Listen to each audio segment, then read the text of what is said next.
Bismillahirrahmanirrahim. Assalamualaikum warahmatullahi wabarakatuh. Waalaikumsalam warahmatullahi wabarakatuh. Alhamdulillah wasyukurillah wa ni'matillah. La haula wala quwwata illa billah. Amma ba'du.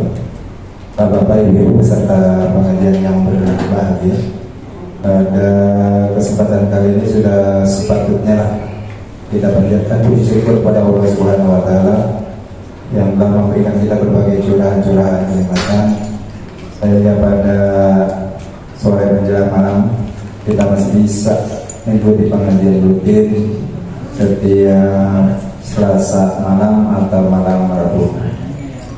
Selawat serta salam tak lupa kita curahkan kepada Nabi besar Muhammad SAW yang merupakan uswatun hasanah bagi kita satu-satunya.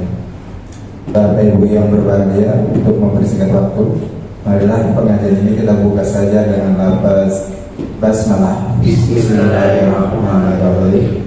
Selanjutnya marilah kita dengarkan pembacaan kalam ilahi yang kali ini akan dibacakan oleh Ibunda Mursidah. Kepadanya dipersilahkan. Assalamualaikum warahmatullahi wabarakatuh. A'udzu billahi minasy syaithanir rajim.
وداعيا إلى الله بإذنه وسراجا منيرا وبشر المؤمنين بأن لهم من الله فضلا كبيرا صدق الله العظيم. Assalamualaikum warahmatullahi wabarakatuh.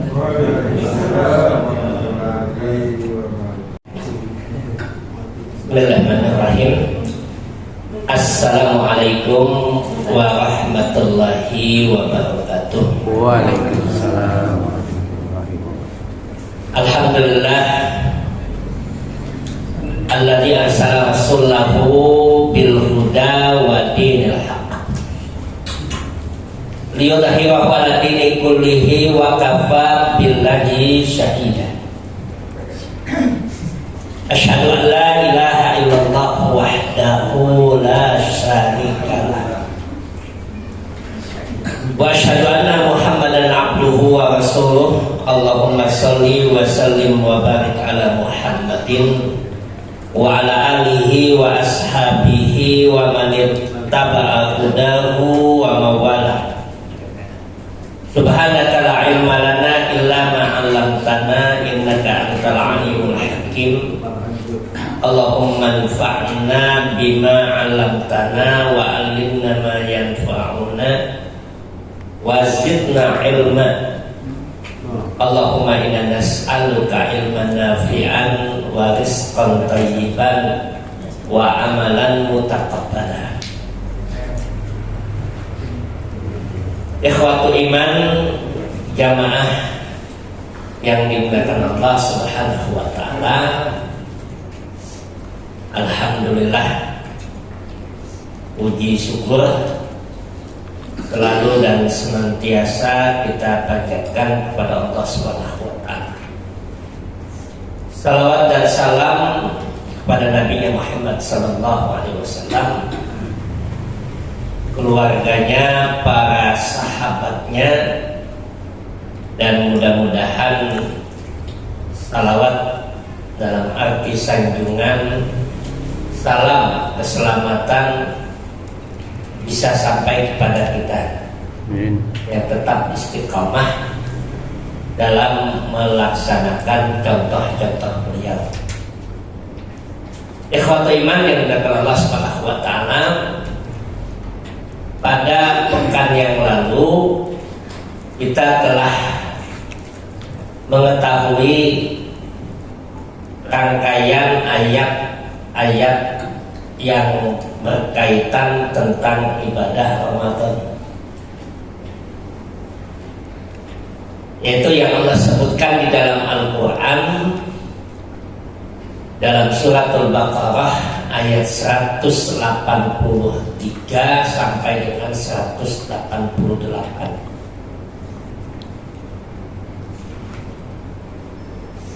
Pada kesempatan yang lalu juga kita tahu bahwa di ayat 183 dan 184 Allah menyebutkan ibadah siam atau ibadah saum. Ya ayyuhalladzina amanu kutiba alaikumus syiyam kama kutiba alal ladzina min qablikum la'allakum tattaqun. Ayyaman ma'dudat. Ibadah siam itu hari-harinya telah ditentukan oleh Allah Subhanahu wa taala. Itu pada bulan Ramadan. Kemudian di ayat 185 Allah menyebutkan kepada kita tentang Al-Quran. Syahrul Ramadan alladzi unzila fihil Quran. hudalinas wa bayyinatin minal huda wal furqan. Nah ini ayat 185. Turun dari berikutnya ayat 186 Allah menyebut tentang doa.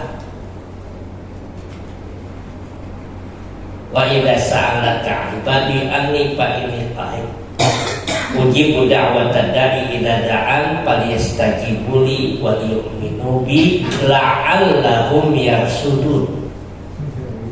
Itu ayat 186. Jadi siang, saum, kemudian Al-Quran, kemudian doa. Di ayat 187, wa hilalakum lailatas siyami rafasu ila nisaikum kunna libasun lakum wa antum libasun lahum. Allah menyelipkan tentang ibadah iktikaf. Wala tubashiruhunna wa antum aqifuna fil masajid. Apa i'tikaf itu? I'tikaf itu artinya adalah berdiam di masjid dengan niat ibadah. Duduk kita di sini ini termasuk i'tikaf karena ibadah majelis ilmu i'tikaf. Wa antum aqifuna bil masajid. Kemudian pada ayat 188 Allah menyebutkan tentang harta. Wala ta'kulu amwalakum bainakum bil batil wa tudlu biha ilal hukam. Dan jangan kamu memakan harta di antara kalian dengan cara yang batil. Dengan cara yang batil yang tidak dibenarkan dalam syariat. Yang disampaikan oleh para ulama tafsir adalah berkaitan tentang ibadah-ibadah yang ada pada harta, yaitu yang disebut dengan ibadatul mal atau ibadah tentang harta. Itu ibadah tentang harta. Nah ini rangkaian ayatnya. Jadi rangkaian ayat tentang Ramadan. Baru nanti ayat 189 Allah menyebutkan tentang ibadah haji. Jadi urutannya begitu, sistematikanya seperti itu. Dan ibadah-ibadah tadi itu, ibadah saum, ibadah Al-Quran, ibadah doa, termasuk di dalamnya sholat ya. Karena sholat itu adalah doa. Di ibadah itu tadi siang Al-Quran, doa, kemudian i'tikaf, kemudian ibadah dengan harta, zakat, infak, sedekah. Ibadah-ibadah itu semua inputnya, modal awalnya itu apa? Iman. Jadi kalau kita melihat itu dalam ayat tadi, maka Allah awal itu dengan kalimat ya ayyuhalladzina amanu, wahai orang-orang yang beriman. Jadi input yang pertama kali itu iman untuk bisa melaksanakan program tadi. Outputnya apa? Hasilnya itu apa? Hasilnya itu Allah sebutkan la'allakum tattaqun, la'allakum tashkurun, la'allahum yarshudun.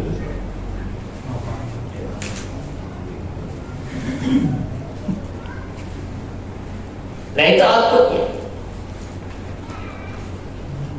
Jadi dari inputnya iman, outputnya itu tadi takwa,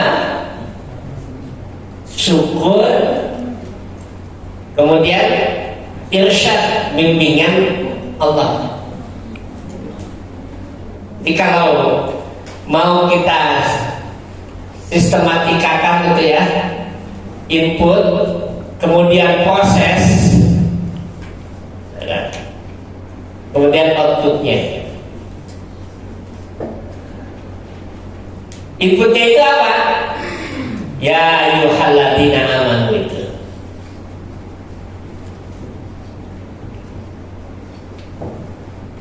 Iman.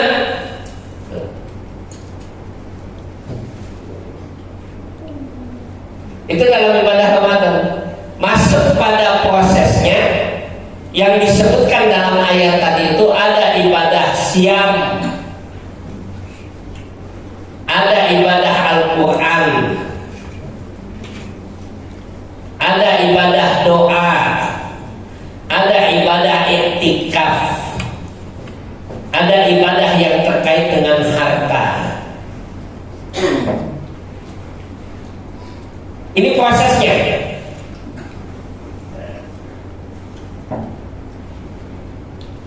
Jadi kalau inputnya iman, prosesnya dilakukan, keluar dari Ramadan apa yang didapatkan? Allah sebutkan 3: takwa, syukur, irsyad atau kebenaran, bimbingan berada di atas kebenaran. Itu proses. Maka kalau kita tanya dalam diri kita, sudah berapa kali Ramadan? Sudah berapa kali kita di training, digembleng, masuk pelatihan training Ramadan gitu. Kita sudah berapa kali di training dalam sumur kita. Nah, apa yang kita dapatkan itu tadi itu takwa, syukur, irsyad. Apa setelah kita training Ramadan, kita sukses Ramadan itu, berat badan kita turun gitu. Berarti sukses Ramadan nih, doain puasanya berhasil gitu ya. Apa itu? Jadi ini yang disampaikan oleh Allah Subhanahu wa Ta'ala. Ini ada proses, maka jangan kaget. Kenapa Rasulullah Sallallahu Alaihi Wasallam mempersiapkan Ramadan itu dari bulan Rajab dan Sya'ban? Sekarang kita sudah berada di Rajab di Sya'ban. Hari ini kita berada di bulan Sya'ban, yang kata Nabi SAW ketika diperhatikan oleh para sahabatnya, Nabi itu banyak puasa di bulan Sya'ban. Maka beliau ditanya, ma ra'aituka ya Rasulullah aksaru siyama illa fi Sya'ban. Wahai Rasulullah, aku tidak melihat kamu banyak puasa kecuali di bulan Sya'ban. Apa yang menyebabkan kamu banyak puasa di bulan Sya'ban? Dikatakan oleh Nabi SAW, bulan Sya'ban ini sahrun yakulun nas. Kebanyakan manusia lalai. Bulan yang berada di antara Rajab dan Ramadan, bulan di mana manusia itu lalai. Bulan di mana kata Nabi SAW diangkat catatan-catatan amal. Apa artinya dianggap? Kalau saya bilang direkap, untung yang merekapnya bukan KPU. Ya, ya. Tambahin di bulannya.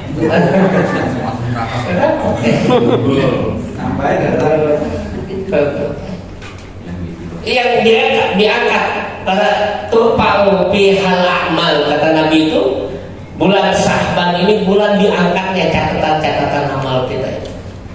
Wah, ini kata Nabi SAW, dan aku suka, aku senang diangkatnya catatan amalku itu pada saat aku berpuasa.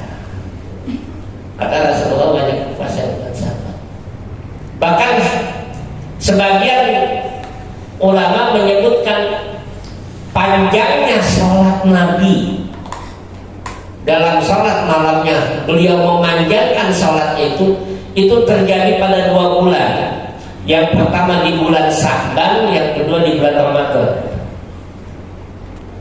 Jadi hadis-hadis yang menyebutkan panjangnya sholat malam Nabi itu, sebagian ulama menyebutkan itu berada di bulan Sya'ban, dan sebagian menetapkan itu berada di bulan Ramadan. Kenapa Rasulullah mengencangkan itu? Ibadahnya di dalam bulan Sya'ban itu. Karena untuk bisa mempersiapkan diri masuk bulan Ramadan.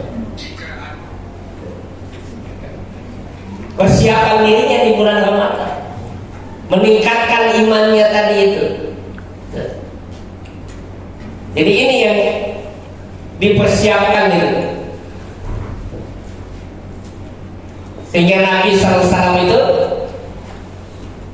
menggambarkan sebelum masuk Ramadan saja itu, orang yang kualitas imannya sudah baik, apa kata Nabi SAW?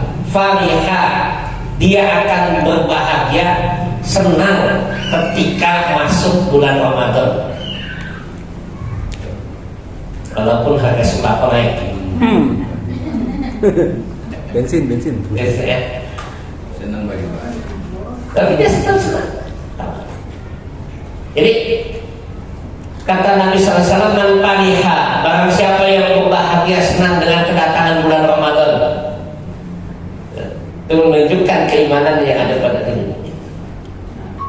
Berbahagia saja itu, dan tidak semua orang bisa merasakan itu. Kesenangannya itu, motivasinya, senangnya itu berbeda-beda. Tetapi yang disampaikan oleh Nabi itu, seseorang yang senang dengan kedatangan bulan Ramadan karena dia senang akan adanya ibadah-ibadah di bulan Ramadan. Umar bin Khattab itu pernah menyatakan itu, kalaulah tidak karena 3 hal, sudah tidak ada lagi keinginan aku hidup di dunia ini. Kata beliau. Jadi kalaulah bukan karena 3 hal, sudah tidak ada lagi keinginan aku untuk hidup di dunia. Apa 3 hal itu? Yang pertama, berjamaah di masjid. Anda bisa berkumpul berjamaah di masjid. Yang kedua, kata beliau itu apa? Datangnya bulan Ramadan.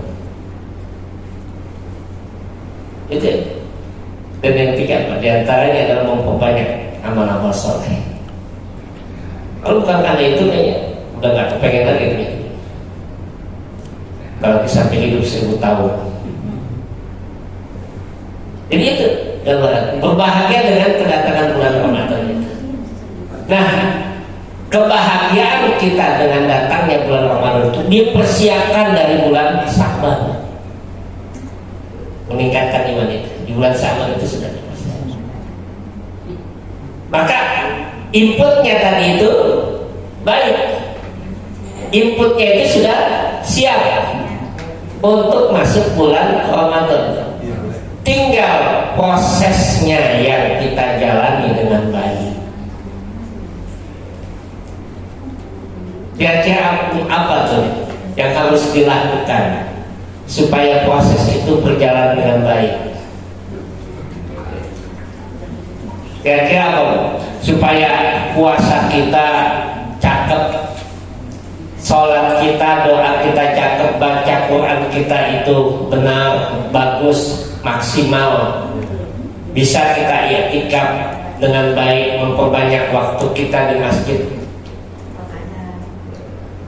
Kira-kira apa itu? Biar bisa kita dalam bulan Ramadan itu mengelola harta dengan cara yang baik, zakat, infak, dan sedekahnya. Kira-kira apa yang terbesar yang harus kita lakukan untuk bisa mengikuti proses itu dengan baik? Adalah ilmu. Itu prosesnya.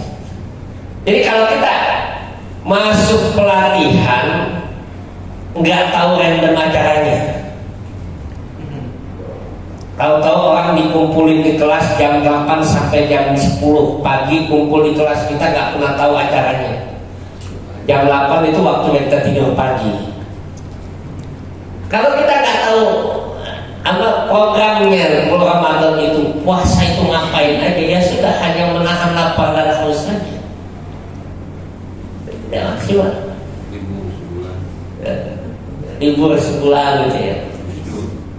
Kalau kita tidak tahu program Al-Quran itu ada dalam bulan Ramadan, dengan pengetahuan kita tidak akan bisa maksimalkan itu.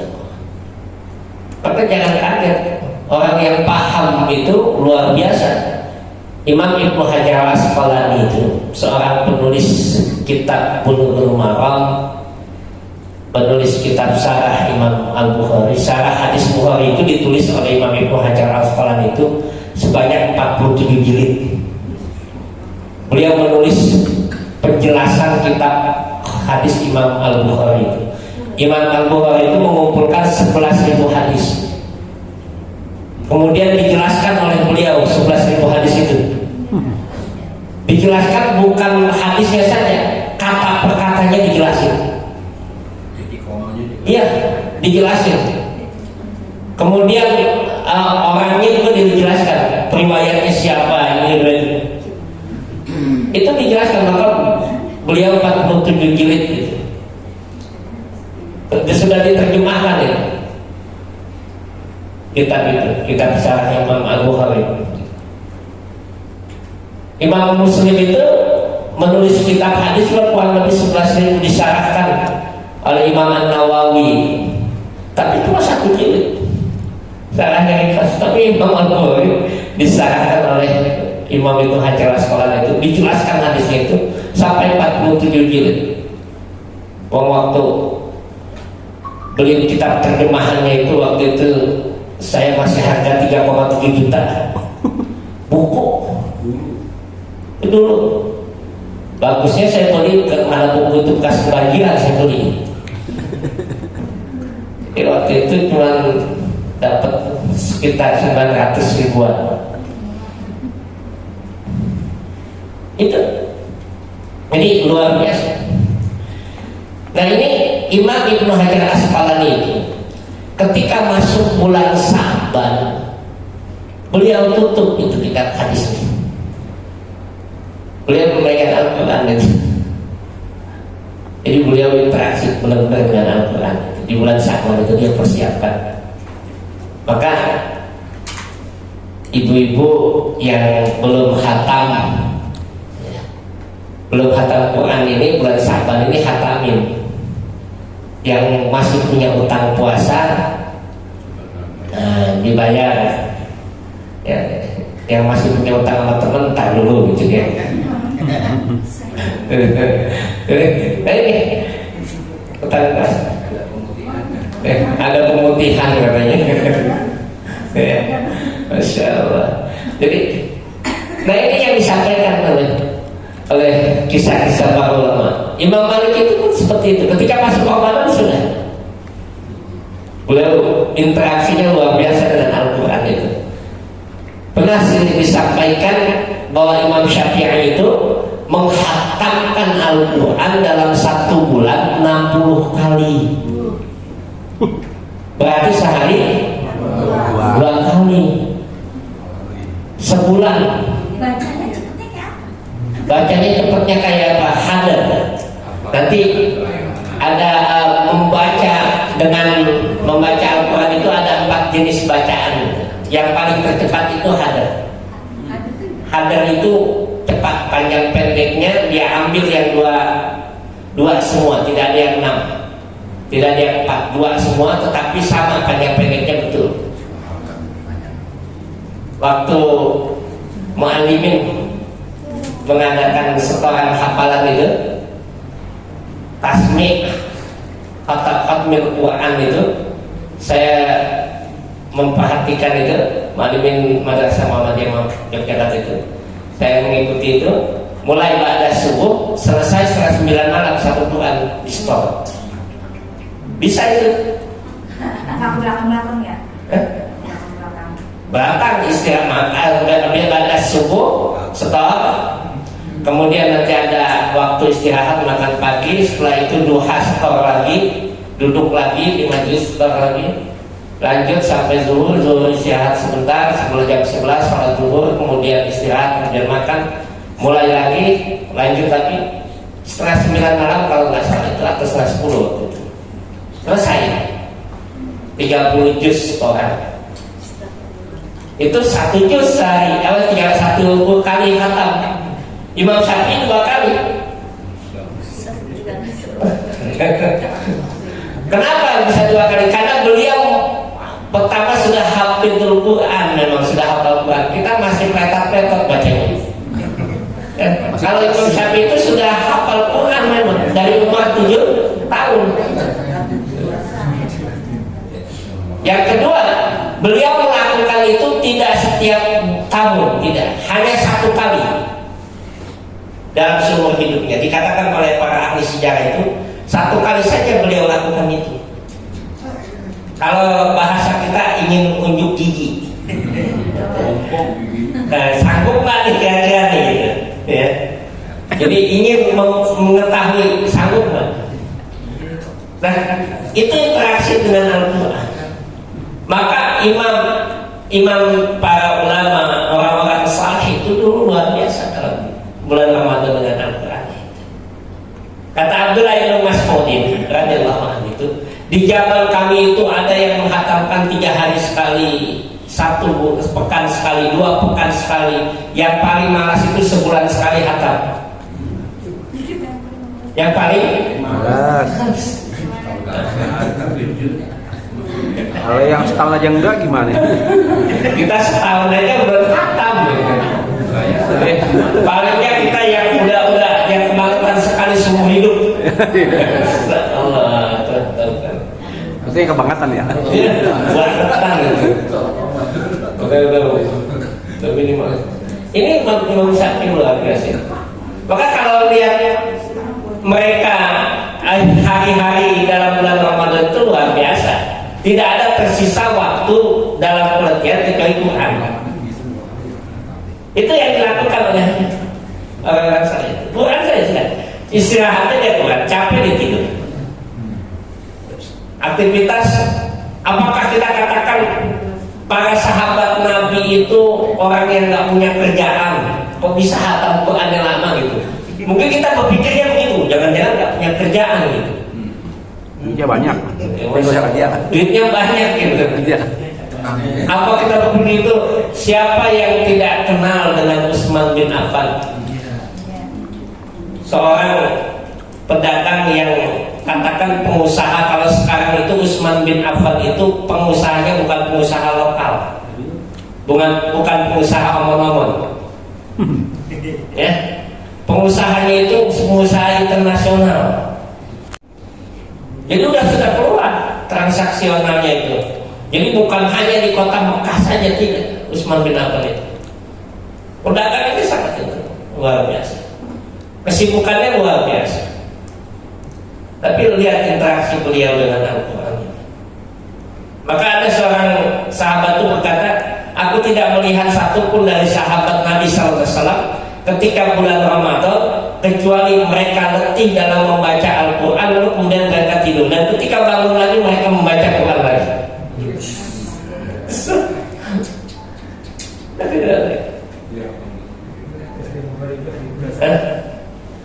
Ya sudah, 1 bulan Quran aja sudah, ya. Itu kan luar biasa. Atau mungkin 1 bulan dibuat program pengentasan baca tulis Al-Quran, atau dibuat camp tahfidz Quran. 1 bulan selesai. ABN-nya tetap berjalan, tapi programnya Al-Quran. Betul kita kan luar biasa. Dan saya tidak bisa membayangkan, wah ini kalau ketemu orang-orang yang seperti itu, saya sempat berpikir apa kita masuk surga apa enggak itu. Saingannya kayak begitu itu. Nah, ketika dulu di Ciawi itu kebetulan menjadi panitia itu daurah doat mulhaq dini itu training dai se-Asia Tenggara waktu itu, training dai itu. Jadi panitianya untuk menyiapkan konsumsinya, makannya, kita mempanitia itu dai itu di Indonesia waktu itu. Nah kemudian kalau nyuruh ustadz makan itu susah banget gitu. Jadi waktu makan itu sudah kita siapin ba'dal zuhur, sudah kita siapkan sebelum zuhur itu makan sudah sebelum salat zuhur. Tapi ketika waktunya makan habis salat zuhur itu mestinya makan, mereka belum mau makan, masih di masjid. Masih diskusi tentang agama. Saya sampaikan sama istri saya tuh, lihat tuh, kalau melihat ustadz kayak begini, kita masuk surga apa kagak? Masuk insyaallah. Melihat mereka udah makan aja, mereka tunda. Kan makan malamnya gitu juga, makan malam sudah disiapkan ba'da maghrib, tapi mereka baru makan malam setengah 9. Lebih banyak di masjid sih kalau makannya. Kita lebih banyak kuliner ya. Nah ini, jadi maksimalkan waktu kita itu dengan Al-Quran. Itu yang harus. Maka apa yang menjadikan kita sukses dalam proses tadi itu? Apa yang bisa menjadikan kita sukses itu? Adalah kita memahami hal yang terkait dengan kegiatan tadi itu. Yang kedua apa? Adanya kebutuhan, needs. Jadi selain kita memiliki pengetahuan tentang apa yang kita lihat, yang akan kita lakukan, yang akan kita kerjakan, kita paham tentang siang, apa yang membatalkan puasa, apa yang merusak puasa, bagaimana tentang Al-Quran, bagaimana tentang doa, kita pahami bagaimana sholat tarawih itu dan sebagainya. Maka yang perlu kita butuhkan juga itu, yang sangat kita butuhkan itu adalah membangun kebutuhan kita dengan program itu. Sebab kalau orang butuh, dia akan cari, dia akan berusaha. Tapi kalau dia tidak merasakan adanya kebutuhan, maka dia santai saja. Yang penting gue udah puasa, yang penting udah baca Quran, yang penting masuk surga walaupun di emperan. Yang penting saya masuk surga. Yang penting masuk dulu. Yang penting masuk. Masuk dulu aja. Yang penting masuk gitu. Padahal nanti ketika di sana dimasukkan ke dalam surga itu muncul itu orang-orang yang menyesal itu. Di surganya nyesal ya? Jokowi di mana? Ya, menyesal kenapa? Saya tidak berada di atas itu. Ya. Kenapa saya tidak bisa berada di atas? Kok saya di lantai 1 gitu. Jadi itu ada penyesalan itu. Kalau saya tahu dulu, itu disebutkan dalam hadis tadi. Kalau saya tahu bahwasannya seperti itu, diberi saya kesempatan lagi ya Allah untuk hidup di dunia, saya akan kalahkan mereka untuk mendapatkan itu. Itu keinginan penghuni surga itu. Kalau mereka dibolehkan untuk di dunia, mereka akan meminta untuk bisa naik lagi peringkatnya dalam surga. Dan itu gambaran orang yang ada kebutuhan. Jadi dia paham tentang proses itu, memiliki kebutuhan untuk ikut proses tadi, maka hasil itu akan didapatkan. Kalau dia nggak merasakan butuh, maka yang perlu disiapkan pada bulan Sya'ban ini adalah kita mulai mempersiapkan agenda kita dalam bulan Ramadan. Agenda kita masih yang kita lakukan. Apa rutinitas biasa saja sama aja gitu. Ya kan? Apa sih target kita bukber gitu ya? THR Ya. pekan pertama buka bersama dengan alumni, pekan kedua buka bersama dengan ini, itu semua buka. Jadi agenda 1 bulan itu urusannya perut Sama belanja. ya. Jadi yang keluar itu nanti setelah Ramadan itu bukan ini ya, Sama bikin kue. Gue. outputnya setelah output nanti itu ya kita tahu. Jadi ada program-program yang harus kita buat, bukan tidak boleh, silakan. Tapi ada program yang harus kita lakukan. Jangan sampai nanti keluar kita Ramadan kita tidak mendapatkan hasil yang maksimal. Dapat dia takwa, dapat dia syukur, dapat irsyad ketika dia mengikuti program ini, dapat sertifikatnya. Tetapi sertifikatnya bodong. Ya. Dapat dia ketakwaan, dapat syukur, dapat irsyad, tapi tidak maksimal. Sehingga nanti puncak yang terbesar itu dari ini semua itu nanti disebutkan dalam hadis Nabi SAW. Apa kata Nabi SAW? Raqiba'anku imra'an dakhala Ramadan summa yahmudud walam yuqbal. Kata Nabi itu celaka dan celaka seseorang yang Allah berikan usia masuk bulan Ramadan, masuk dalam bulan Ramadan. Allah berikan usia yang masuk dalam. Kemudian Allah keluarkan lagi dari bulan Ramadan, tidak mendapatkan ampunan Allah. Jadi yang terbesar itu ketika seseorang itu mendapatkan maghfirah Allah itu dengan ibadah saumnya tadi itu. Bagaimana bentuk maghfirah Allah itu? Nanti dalam hadis itu dinyatakan kayaumin waladathu ummuhu. Hari itu dia selesai program Ramadan seperti bayi yang baru lahir. Enak kan? Kan persis nggak ada fitrahnya itu. Itu yang disebut dengan fitrah. Kayaumin waladathu ummuhu, seperti hari dia dilahirkan oleh ibunya. Dalam keadaan fitrah saja. Dan itu ada dalam ibadah Ramadan. Yang bisa menandingi itu dari ibadah Ramadan itu adalah ibadah haji. Kalau ibadah haji kita nunggu 23 tahun ini, 25 tahun, itu bisa ditandingi dengan ibadah Ramadan itu. Kalau kita maksimalkan itu, karena dalam ibadah haji itu apa kata Nabi sallallahu alaihi wasallam? Al-hajjul mabrur laisa lahul jaza illa jannah. Haji yang mabrur itu tidak ada balasan kecuali surga. Nah ini yang disampaikan tadi. Jadi itu kalau kita maksimalkan itu luar biasa. Maka nanti ada beberapa ibadah yang nilai kemiripannya itu sama dengan rangkaian ibadah dalam haji. Contoh misalkan orang yang berpuasa, kata Nabi itu doanya tidak ditolak oleh Allah Subhanahu wa taala. Dan doa yang paling utama itu orang yang berpuasa ketika dia berbuka. Maka ketika berbuka jangan membaca doa Allah mau barik Nabi mau banyak tanah saja. Doa makan gitu ya. Ada waktu yang dia siapkan untuk berdoa itu menjelang buka.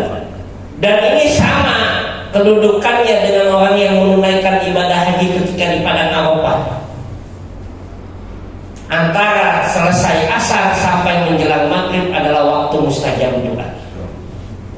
Ketika dia berada di padang Arafah, itu ada dalam bulan Ramadan. Ketika dia sahur. Nah ini maka dimaksimalkan, dicari celah-celahnya, waktu-waktu yang istimewa, waktu yang bisa kita maksimalkan. Di antaranya lagi adalah ketika kita di waktu sahur. Beberapa saat menjelang subuh adalah waktu di mana doa itu mustajab. Wabil ashari hum yastaghfirun. Dan ketika di waktu sahur mereka beristighfar memohon ampun. Kata para ulama ketika menjelaskan hadis Nabi bahwa itu adalah mustajab doa, waktu yang sangat mustajab doa itu. Maka kalau orang tua dulu bilang itu, kalau yang bangun kesiangan itu rezekinya dipatok. Kalau dia bangun, maka sebelum subuh itu dia sudah siapkan. Nah ini rangkaian-rangkaian ibadah Ramadan yang tadi. Nanti kalau kita ya apa itu bentuk ketakwaan, nanti mudah-mudahan pekan depan kita bisa lihat apa sih nilai takwa, apa sih aplikasinya syukur, dan bagaimana irsyad itu dalam ayat-ayat Allah itu. Dan disebutkan, saya sebutkan misalkan ketika kita bicara tentang irsyad itu nanti ada dalam surat 49 ayat 7. Ketika kita bicara tentang syukur nanti ada dalam surat 17 Al-Isra. Kemudian dalam surat Al-Qasas. Nanti ketika kita bicara tentang takwa, Allah sebutkan sekian banyak, 208 kali Allah sebutkan tentang takwa. Jadi ini yang kita ingin capai dalam bulan Ramadan. Mudah-mudahan di bulan Sa'ban ini kita bisa mempersiapkan dengan baik untuk bisa mendapatkan bulan Ramadan yang maksimal. Nah ini mungkin yang disampaikan, lebih kurang mohon maaf, mudah-mudahan bermanfaat buat kita sekalian. Nasrullah wa fathul qarib wa basyiril mu'minin. Wassalamualaikum warahmatullahi wabarakatuh. Waalaikumsalam warahmatullahi wabarakatuh.